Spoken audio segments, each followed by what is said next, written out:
नमस्कार, मैं सियाजी और आप देख रहे थे टेक्निकल ट्रेडमैन। तो जैसा कि पिछले वीडियो में, पहले वीडियो में जो ड्राइंग सीरीज है उसका मैंने आप लोगों को बताया था कि ड्राइंग में प्लान कितने तरह के होते हैं। आज से मैं आपको एक एक प्लान को एक्सप्लेन करके बताने वाला हूं कि जो प्लान एक दूसरे होते हैं उसमें क्या फर्क होता है, क्या डिफरेंस होता है और किस तरह से उस प्लान में क्या क्या चीजें हमको देखने को मिलती है। तो इनमें जो सबसे पहले है वो है मास्टर प्लान। अब मास्टर प्लान है वो मैं आज आप लोगों को दिखाने वाला हूं, बताने वाला हूं और एक्सप्लेन करने वाला हूं कि मास्टर प्लान में आपको क्या क्या चीजें मिलेंगी, फिर की प्लान पे आएंगे, फिर प्लान पे आएंगे, ऐसे आगे चलते रहेंगे ताकि एक दूसरे में कभी आपको कंफ्यूजन ना हो कि अगर हमें किसी से मांगना है तो मास्टर प्लान मांगना है, की प्लान मांगना है, प्लान मांगना है, सेक्शुअल प्लान मांगना है, कौन सा प्लान हमको चाहिए और उसमें क्या डिफरेंस है, वो जब तक आपको पता नहीं होगा तो आप उस चीज को अच्छे से ना समझ पाएंगे ना एक्सप्लेन कर पाएंगे। तो चलिए आज चलते हैं मास्टर प्लान में। तो मैंने एक मोटा मोटी ऐसे कागज पे बनाया आप लोगों को समझाने के लिए, तो वो मैं आपको कागज पे जो ड्राइंग किया हुआ है उस पे मैं आपको दिखाता हूं और समझाता हूं। तो चलिए चलते हैं और समझते हैं। तो चलिए देखिए, ये एक मास्टर प्लान मैंने बनाया है। अब ये मास्टर प्लान जो है ये एक शहर का भी हो सकता है, मैंने पिछले वीडियो में बताया था, एक कस्बे का भी हो सकता है, एक देश का भी हो सकता है, कितना भी बड़ा हो सकता है। जितना बड़ा एरिया होगा उसके हिसाब से उसमें चीज़ें है वो देखने में, जैसे इसमें मैंने मान ये बिल्डिंगें एक बनाई है, ये बिल्डिंग का मैंने दिया है ABCDEFGH, और अगर वही चीज पूरे शहर का हुआ तो उसमें हो सकता है उसकी जगह पे सेक्टर दिया हो या पहले से उस जगह का नाम हो तो उस नाम से वो दिया हो।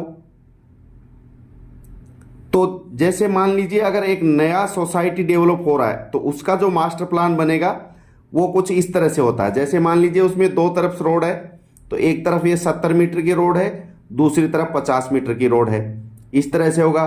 फिर उसमें दो गेट हो गए, ये गेट नंबर 1 और गेट नंबर 2 ये हो गए। फिर इसके अंदर में एंट्री करेंगे तो क्या है, एक साइड में देखिए ये इधर मान लीजिए ये टेम्पल है, इधर कम्युनिटी हॉल है, फिर बिल्डिंग A आया, फिर B आया, फिर C आया, फिर D आया, फिर E F और G। अब इसमें हमें समझने को मिलता है कि भाई कौन सी बिल्डिंग का शेप किस तरह का है। इसमें मोटा मोटी आपको कहीं पे भी कोई मेजरमेंट नहीं मिलेगा। अगर मेजरमेंट मिलेगा तो जो टोटल एरिया है वो कितना लंबा चौड़ा है ये मिल सकता है मास्टर प्लान में ज़्यादा से ज़्यादा, अगर सोसाइटी वगैरह का छोटा एरिया हुआ तब तो ये चीज़ें मिलेंगी। और उसमें मोटा मोटी जैसे इसमें बीच में एक गार्डन हो गया। अब इसमें हमें समझ में आ जाता है कि इसमें इतनी बिल्डिंग है, यहाँ पे गार्डन होगा, यहाँ पे इसके गेट होंगे, यहाँ कम्युनिटी हॉल होगा, यहाँ टेम्पल होगा, या और चीज़ें जो होती हैं जिम वगैरह या जो भी सुविधाएं होती है, कुछ भी हो सकता है XYZ। एक उसमें हमें साइड का ज्ञान होता है, वो ऊपर कोने में आप देखेंगे हर ड्राइंग होगी, उसमें अगर प्लान की प्लान मास्टर प्लान इनमें तो ये चीज़ जरूर होगी। तो इसमें हमें ये पता चल जाएगा कि कौन सा तरफ ये बिल्डिंग का गेट कौन सी तरफ है। जैसे ये मान लीजिए ये ईस्ट इधर आ रहा है, एरो मार्क इधर बता रहा, तो ये ईस्ट में हो गया, ये नॉर्थ में हो गया, तो दो साइड इसमें ईस्ट और नॉर्थ में रोड है, तो वो एक जगह की पूरी पहचान हो गई। और ये रोड है, रोड का हो सकता है रोड पहले से हो तो उस रोड का नाम पहले से हो तो यहाँ पे वो रोड का नाम भी आपको मिल जाएगा, उसमें ये रोड का नाम अलग हो ये मिल जाएगा। यहाँ पे मान लीजिए 4 रास्ता है, 3 रास्ता है, इसका भी कोई नाम हो तो वो वहाँ पे लिखा हुआ मिल सकता है।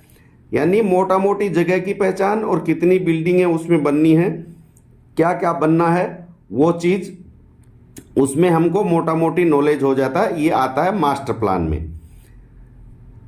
तो मास्टर प्लान है वो जितना बड़ा होगा उसके हिसाब से मैंने आपको बताया उसमें चीज़ें है वो यहाँ पे देखने में कागज, क्योंकि कागज तो उतना ही बड़ा होगा लगभग, कागज की साइज तो फिक्स है, चाहे वो A4 है, A3 है या A1 है, जो भी कागज है उसकी तो साइज फिक्स है। तो वो चीज़ें हैं वो हमको इसमें मोटा मोटी देखने समझने में ये चीज़ें मिलेगी। तो इस चीज़ से आपको ये चीज़ क्लियर हो गई होगी कि मास्टर प्लान किस तरह का होता है। मास्टर प्लान में हमें मोटा मोटी जो माप है वो मिल सकता है, कोई भी हमें छोटा माप उसमें मिलने को देखने को नहीं मिलेगा। अब की प्लान में और थोड़ा एरिया छोटा हो जाएगा और उसमें आगे चीज़ें और थोड़ी क्लियर होती जाएगी, तो वो हम अगले वीडियो में देखेंगे। तो मुझे उम्मीद है इस वीडियो से आपको ये चीज़ कंफर्म हो गई होगी कि मास्टर प्लान में हमें क्या क्या मिलता है। और अगर अच्छा लगे तो वीडियो को शेयर ज़रूर कर दिया करें किसी और को भी, और लाइक सब्सक्राइब करें ना करें वो आपकी मर्जी। आज के लिए इतना ही, फिर मिलेंगे अगले वीडियो में, तब तक के लिए दीजिए इजाज़त। धन्यवाद। जय हिंद।